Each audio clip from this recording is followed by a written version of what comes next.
정치 문제라고 그럴까요? 소수민족 문제는 어떻습니까? 중국 정부가 생각하는 가장 민감한 문제죠. 네네. 한때까지는 있었던 것 중에 하나가 소수민족 보호 정책을 했었거든요. 네. 소수민족 우대 정책을 하면서 네. 소수민족들한테는 특별한 기회들을 많이 줬었는데 음. 최근에 알려진 거로는 소수민족을 이제 지우는 정책을 특별한 대우 거꾸로. 정책이 어떤 걸 줬어요? 예를 들어서 제일 큰 것 중에 하나는 이제 지금은 중국이 인구 감소 때문에 네네. 그 출산 문제를 이제 풀었잖아요. 네네.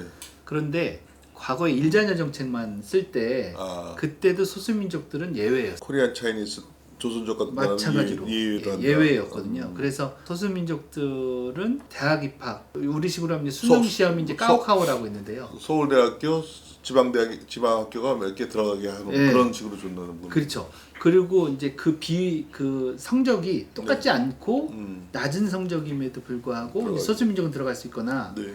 그 다음에 또 하나는 이제 그 중국어로 시험을 보는 게 아니라 네. 소수민족 언어로도 볼 수 있었거든요. 네. 근데 이게 이제 없어졌어요. 베이징이나 상하이 같은데 들어가는 것도 제한한다면서요? 그렇죠. 호구 제도가 이제 네. 중국은 있으니까 네네. 급격하게 최근에도 규제를 하고 있는데 다만 이제 인재들에 대해서는 예외를 많이 두고 있습니다. 그 소수민족에 대해서는 그거에 대해서는 특별히 뭐 혜택이 없었네요. 아, 소수민족 문제가 있는 데가 어디죠? 중국이 14개의 나라랑 네. 육지를 통해서 이렇게 국경선을 맺고 있거든요. 네네네. 대략 한 22,000km 정도를 갖다 네, 국경선을 맞대고 있는데 네. 그 모든 지역이 다 갈등이 있는 건 아니지만 네. 전혀 없다고 보기도 좀 힘든 것 제일 같아요. 심한 데가 어디죠? 제일 심한 데가 이제 우리가 잘 알고 있는 신장 위구르, 신장 위구르. 아프가니스탄 때문에 최근에 많이 주목받게 네네네. 된 신장 위구르 지역일 것 같고요. 제가 몽골 가서 여행을 하는데 네네.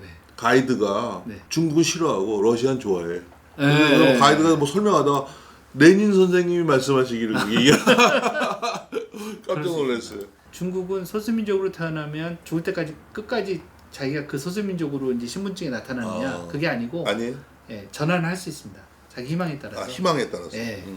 그럼 대만 문제는 어떻습니까? 앞으로 전망이. 대만이야말로 진짜 레드라인을 넘지 말아야겠죠. 근데 만약에 거꾸로 네. 미국에서 보면 레드라인이라고 볼 수 있는 게 대만을 중국이 군사적 점령할 수 있을까요? 저는 중국이 안 할 것 같아요. 안 할 것 같아. 다만 난 못할 거라고 생각하는데 대만 가보니까 놀랐어요. 세계에서 무기를 가장 많이 구입하는 1, 2위가 되고. 그렇죠. 근데 이제 중국 스스로도 실익 여부를 따질 뭐 건데요. 이익보다 손해가 네. 크니 안 하겠지. 기본적으로 대만을 그 무기 공격한다는 게 군사적으로 공격한다는 게 중국이 가져오는 국제적인 이미지에 굉장히 큰 타격을 가져올 거고 그렇게 된다면 중국은 글로벌 경제로 나아가고 있는데 일정 부분 타격을 받을 수 있다. 그렇기 때문에 군사적인 공격보다는 오히려 친중국하게 만든다. 그렇죠. 네. 근데 정부나 이제 재밌는 사람들은. 거는 대만이 급격하게 독립으로 가는 모습을 보인다고 한다면 그리고 미국을 이제 그 통해서 그렇게 한다면 그거는 충분히 군사적인 행동까지도 일정 부분 시위까지는 할 수 있다. 시위까지는 네. 점령은 아니더라도. 그것까지는 그러니까 미국이 생각하는 대만에서 레드라인은 미국이 이제 뭐 기지를 더 증강시킨다든가 핵미사일 갖다 놓는다든가 그런 아니면 거. 완벽하게 보호를 해줘야 되겠죠. 네네 그렇게. 근데 더 중요한 거는 과거처럼 군사적인 공격을 하는 시기는 이제 끝난 것 같고요. 네. 그거에서 오는 이제 그러니까 공격한 국가의 경제적 이익이라는 건 많이 사라진 것 같아요. 네. 그러니까 거꾸로 경제적 이익을 누가 주느냐. 그거에 경제적 따라 이익을 누가 주느냐가 뭐예요? 모든 나라가 중요하게 생각하는 경제적인 발전이잖아요. 성장이고 발전인데 그 경제적인 성장과 발전을 좀 더 많이 주는 나라가 훨씬 더 도움이 되는 나라가 되겠죠. 그걸 위해서 더 많은 나라들이 노력하는 것 같은데 그럼 대만에 지금 얘기하신 거를 대만에 적용하면? 적용한다면 대만 사람들이 경제적 이익을 볼 수 있는 나라가 어디냐가 네. 될 수 있을 것 같아요. 미국이 아니고 중국이 되게 만들겠다. 만든다기보다는 이미 중국에 대한 의존도가 높고요. 높아졌군요. 예, 경제적인 면에 경제적인 있어서는. 면에서는. 네. 그리고 한때 대만 정부가 조금은 이제 중국보다 약해진 것 중에 하나가 중국 경제가 성장하면서 대만 기업들이 대거 중국에 가서 공장을 돌리고 이익을 받거든요. 네. 많은 이익을. 네네. 대만보다는 이제 중국이 인건비가 훨씬 싸니까. 네네 그렇죠. 그리고 시장이 넓잖아요. 네네. 근데 여기서 이익 본 자금을 네. 대만으로 갖고 오는 걸 갖다 막았었어요. 네. 그 돈으로 그게 다시 중요하지. 발전을 시키는 게 아니고. 네네. 왜냐하면 이거는 공산당 돈이라는. 그러니까 그런 것들을 막았던 그 사례들이 거꾸로 대만 경제를 굉장히 위축시키는 하나의 또 도화선이 되기도 했거든요. 네네. 그리고 뭐 하다못해 학문 쪽으로도 중국에서 교육받고 온 사람 학력을 인정 안 해준다거나 네. 고립된 이미지를 많이 갖고 있었는데 네. 이제는 그거를 좀 탈피한다라면 모를까. 근데 이걸 탈피하게 할 수 있는 방법 중에 하나는 말 그대로 그렇다면 대만 경제를 갖다가 미국이 살려주면 돼요. 근데 그게 가능하냐? 네. 그렇지 못하니까 조금은 답답한 일이겠죠. 하다못해 이제 중국이 1대1로 사업을 하면서 어마어마한 돈을 이제 풀고 있잖아요. 근데 미국 정부가 그 인도 태평양 전략을 한다 그러면서 인도 태평양 국가들한테 쓴다는 돈이 겨우 1억 달러 내외였어요. 네. 이거 우리가 쓸게 이런 얘기를 하지만 음. 실질적으로 중국이 쓰는 돈은 그거보다 뭐 거의 1000배 이상 되는 돈을 썼단 말이에요. 그렇다면 각국이 세계 각국이 경제 성장을 위해서 경제 발전을 위해서 과연 나한테 어느 쪽이 이득이 되는지를 자꾸 보는 거죠. 네. 그러니까 대표적으로 한편으로는 이 나라를 주목했으면 좋겠는데 한국이 해야 되는 스탠스도 저는 비슷하다고 보는데요. 네. 인도예요, 인도. 인도죠. 그 쿼드 국가에도 인도가 들어가 있고. 그렇죠. 태평양 사령부를 인도 태평양 사령부로 바꿨는데. 네, 인도가 중국, 러시아가 같이 하고 있는 SCO라고 상하이 협력기구가 네네네. 있거든요. 거기에도 또 참여를 하고 있어요. 1대1로 사업을 할 때 파키스탄과 함께 제일 큰 이익을 본 자금을 끌어들인 나라가 또 인도예요. 네. 한 가지 여담을 하나 하면 1982년에 네. 제가 미국 유학 갔습니다. 네네. 그때 중국 유학생이 대만이에요 다.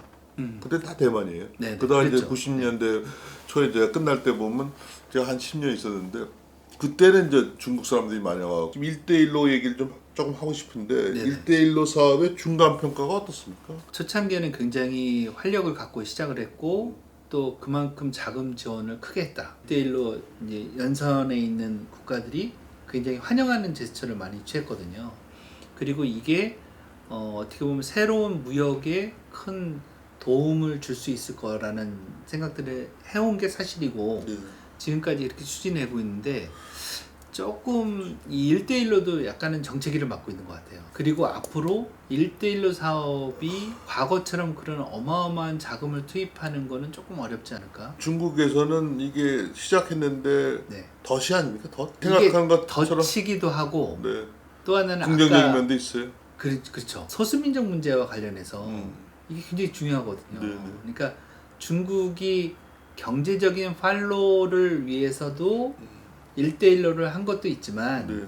사실은 1대1로와 관련된 그 주변국들, 국경선을 맞대고 있는 국가들은 대부분 다 내부에 있는 소수민족 문제를 안고 있는 국가들이기 때문에 잠깐 긁어부스름 되겠네. 그렇죠. 네. 그들과의 덜 정치적인 사업들, 네.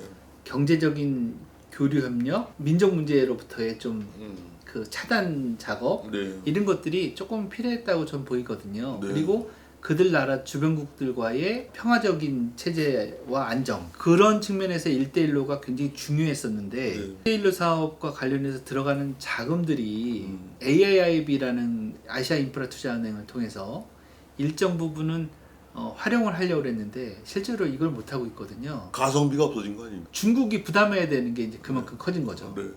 사실은 남의 돈을 통해서 1대1로 사업을 계속해서 추진하려고 했는데 중국 자체에서 부담하는 게 자체 부담이 너무 커졌고 중국 내에 생각만큼 제가 볼 때는 외환보유고도 조금은 지금 정책인 것 같아요. 아까 조금 전에 말한 은행이 어떤 은행이? AIIB 거기는- 아시아 인프라스트럭처 거기는 인베스트먼트 뱅크 대지주가 일본 아닙니까? 아닙니다. 며칠 전에 네. 시진핑 아버지를 우상화까지 한다라는 기사 보셨죠? 시진핑의 정권의 지속 가능성, 리더십 지금 어떻게 봅니까? 이게 어떻게 보면 가장 이제 근데 시진핑은 이 여론조사에서 좋다고 생각한다며?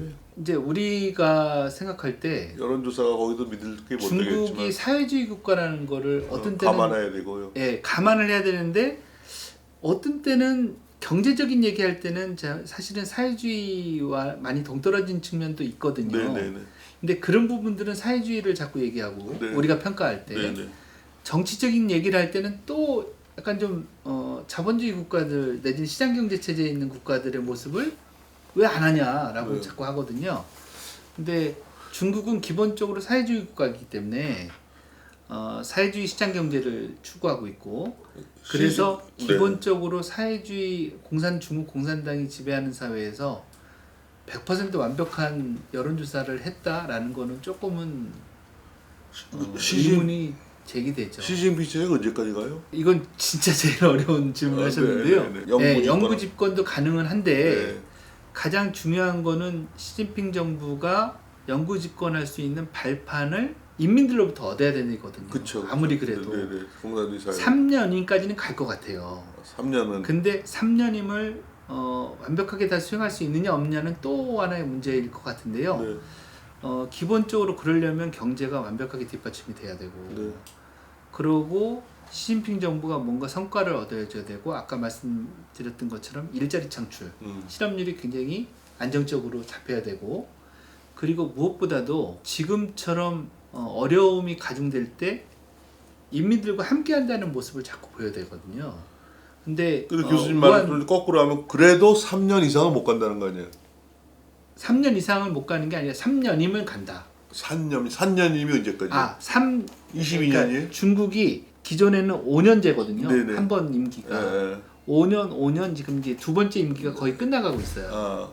그러면 세 번째 임기는 그럼 6년은 더 간다. 2023년부터 6년은 더 간다는 2028년까지거든요.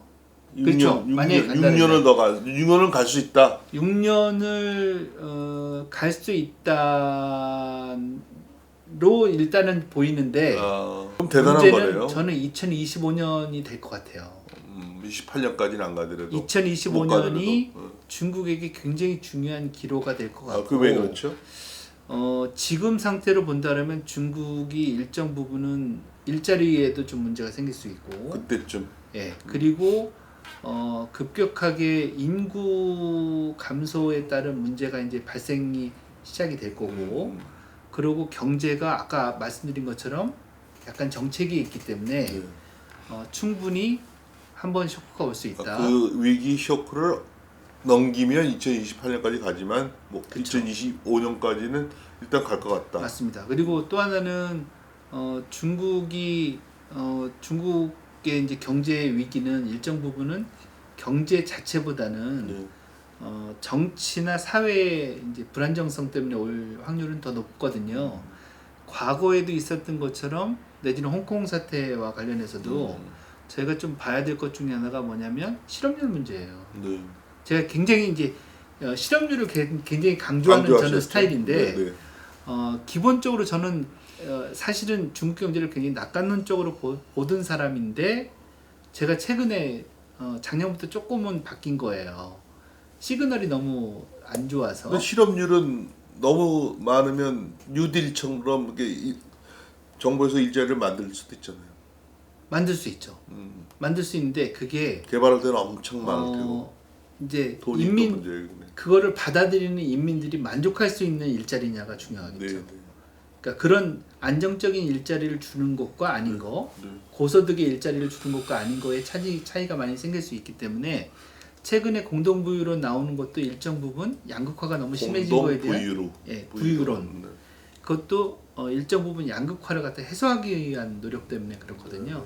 그러니까 그런 것들을 본다면 저는 조금 2025년을 좀 주목했으면 좋겠고. 그러니까 기본적으로 2025년 전후가 인도하고 중국의 인구가 역전 현상이 일어날 수 있는 시기예요. 그렇습니까? 그렇기 때문에도 더 이제 봐야 될 것 같고. 인도를 이거 주시해야겠네. 네, 인도 인구가 또 워낙 커지고 기본적으로 있어서. 교수님은 시진핑은 푸틴하고는 틀리다. 러시아 사장하고 중국 사장도 그렇고. 러시아는 집단지도 체제가 아닌데 중국은 집단지도 체제이거든요. 네, 정치국권이 있고. 네, 그리고 각각의 이제 계파가 갖고 있는 일정 부분의 합의도 이제 중요하고.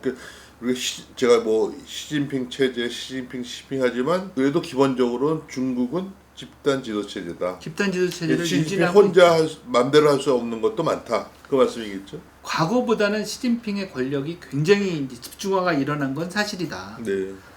그런데 그게 만약에 가려고 하면 제일 중요한 것 중에 하나는 내년에 있을 베이징 동계올림픽이 정말 잘 끝나야 돼요. 코로나도 문제겠네. 왜냐하면 시진핑 정부가 갖고 있는 성과가 지금까지 네, 없었거든요. 네.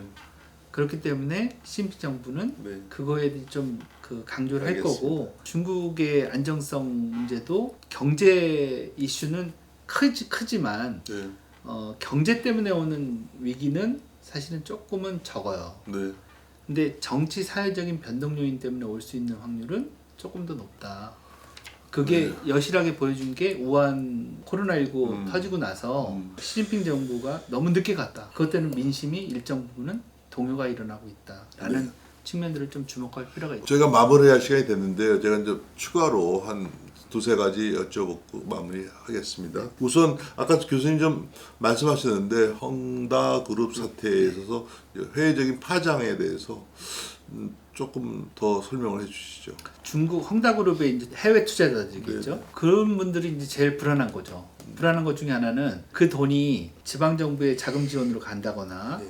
그 다음에 채무 내지는 부채 조정위원회를 통해서 대주주의 그 지분이 날아간다거나 새로운 대주주로 대체되고 나머지 투자금이나 이런 것들이 다 이제 주식화되거나 지분 성격으로 넘어간다면 사실은 돈을 찾기가 어렵고 그 다음에 그 돈을 100% 찾는다는 게 또 어려워지거든요. 왜냐하면 분산이 되니까.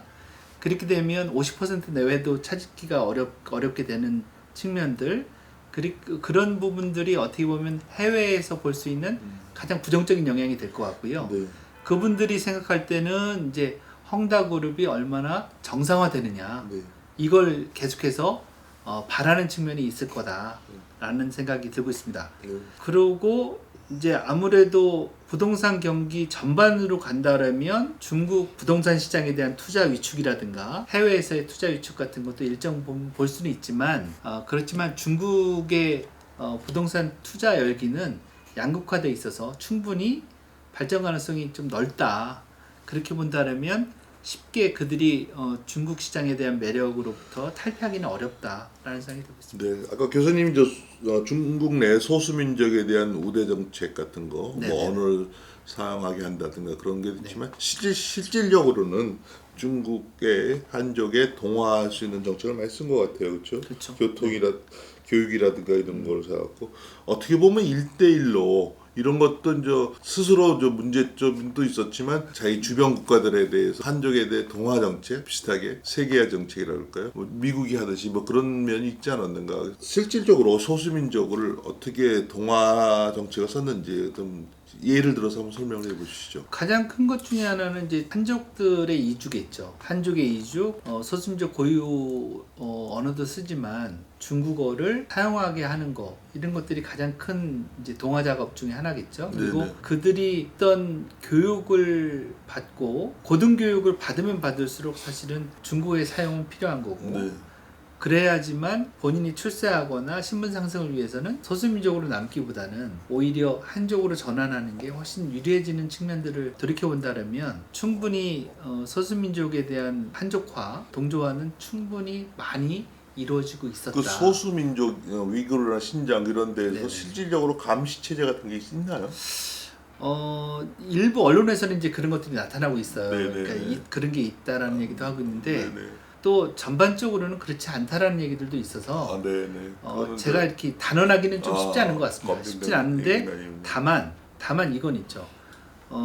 소수민족 독립을 요구하는 어떤 행위들이 이루어진다면 네네. 그거는 아까 말씀드린 중국 공산당이 생각하는 레드라인이기 때문에 네네. 그걸 넘어선 거기 때문에 그거는 급격하게 이제 폭력 진압을 하죠. 이게 있는 것 같아요. 소수민족 문제를 어떻게 보면 민족적인 측면에서도 중국 정부가 내려놓을 수 없는 상황이고 네. 또 하나는 소수민족들이 거주하는 지역들이 대부분 중국 정부가 생각하는 돈이 있는 곳이에요. 뭐냐면 경제적 이익이 있는 곳, 지하 자원이 대규모 묻혀 있는 곳들이에요. 다. 그런 측면들이 있어서 그러니까 지하 자원이 풍부한 지역들이고 그 지하 자원이 또 다 알짜배기 되기 때문에 저희가 얘기하는 위구르가 있는 신장이라든가 네. 장족 그 티베트 쪽에 있는 그 티베트 지역이 네네. 다 그 핵심 지하자원 지역이에요. 그러니까 그런 측면들 때문에도 중국 정부가 전략적 핵심 지역입니다. 예, 핵심 지역이죠. 네. 그런 측면도 우리는 충분히 가만히 볼 필요가 놔두지 있다. 않겠다. 네. 제가 미국에서 이제 1980년대 초에 공부할 때 여러 나라 영화를 많이 봤습니다. 네네. 그때 소련 영화를 봤어요. 소련 네, 영화. 네. 소련 연애 영화인데 연애 영화하고 막 싸우고 그러다가 이제 이게 실망하고 막 실현하고 막 그러면서 그래도 우리는 공산주의가 있지 않냐 그런 식으로 얘기하더라고요. 공산주의라는 꿈이 있다. 네, 그때 네, 네. 80년대 초 얘기니까요. 네. 중국 사람들은 공산주의에 대해서 어떻게 이제 지금 인식하고 있습니다. 이게 중국에서는 경제는 자본주의, 뭐 정치는 사회주의인데 이게 어떻게 보면 말이 안 되는 얘기인데 네, 네. 뭐 그렇게 얘기하고 있는데 공산주의에 대해서 중국 사람들의 인식이랄까 인식의 변화라는 건 어떻습니까? 표면적으로는 사회주의 사회인 거를 갖다가 뭐 일정 부분 좀 자랑스럽게 생각하고 또 일정 부분 사회주의 국가임을 분명하게 강조를 해요. 네. 근데 실질적으로는 자본주의 내지는 시장 경제가 정말 뿌리 깊게 내려 있는 게 중국인들이라는 생각이 많이 들고 있거든요. 네. 어떻게 보면 상업이라는 비즈니스라는 표현 자체가 네. 중국에서 온 말이기 때문에 중국이 비즈니스 DNA를 가장 많이 갖고 있는 그 민족이고 네. 그런 사람들이 사회주의, 공산주의로다가 이렇게 묶어놓은 게 오히려 엄청난 표출이 되고 있는 현실이 아닐까. 중국도 역시 돈으로 안 되는 게 없다라는 얘기를 많이 하고 있고요. 과거처럼 되돌아갈 수는 절대 없다. 본인들 스스로도 지금에 있어서의 풍요로운 사회는 앞서서에 있는 사회주의 사회가 해준 거는 초기에 신중국 초기에 해준 거는 사실은 봉건 사회로부터의 탈피였거든요. 네. 평등 사회를 구현해 준 거는 땡큐인데 네. 그 이후에 온 거에서 가난에 찌드는 모습 이런 것들은 사실은 별로였거든요. 네. 그러니까 중국의 많은 인민들도 아직도 공산주의에 대한 인기랄까 그건 있네요. 인기라고 얘기해야 되나 뭐. 존재가 없진 않죠. 네. 왜냐면 본인이 이제 출세 지향적이라든가 아니면 조금은 출세 지향이 다시 누구나 출세를 하려고 그러고 누구나 출세하려면 공산당에 가입해야 되는 것이고 그걸 우리가 뭐라 할 수는 없는 그러니까 거죠. 제가 알기로는 중국 공산당은 내가 들어가고 싶다고 해서 들어갈 수가 없어요. 그렇습니까? 그러니까 선발되는 거거든요. 그러니까 그쪽에서 불러줘야지 가는 거기 때문에 우리처럼 한 달에 회비 몇년 네, 권리당원이 그런 되는 게 건, 아니네. 예, 그런 쉽게 그럴 수 있는 게 아니고. 네네. 그러고 최근에 있어서의 이제 마윈이라든가 이런 민영 기업 그 대표들도 대부분 공산당원이거든요. 예, 그런 걸로 보면 우리나라 말로 하면 강남자파네. 강남자파. 공성진 교수 아시죠? 네네네. 공성진 교수가 제가 네네. 들은 얘기인데 일본은 원래 사회주의적이다. 네. 메가다 헌법에 의해서 할 수 없이 자본주의했고 중국은 원래 자본주의적이다. 네. 진시황의 아버지가 고리대공업자였어요.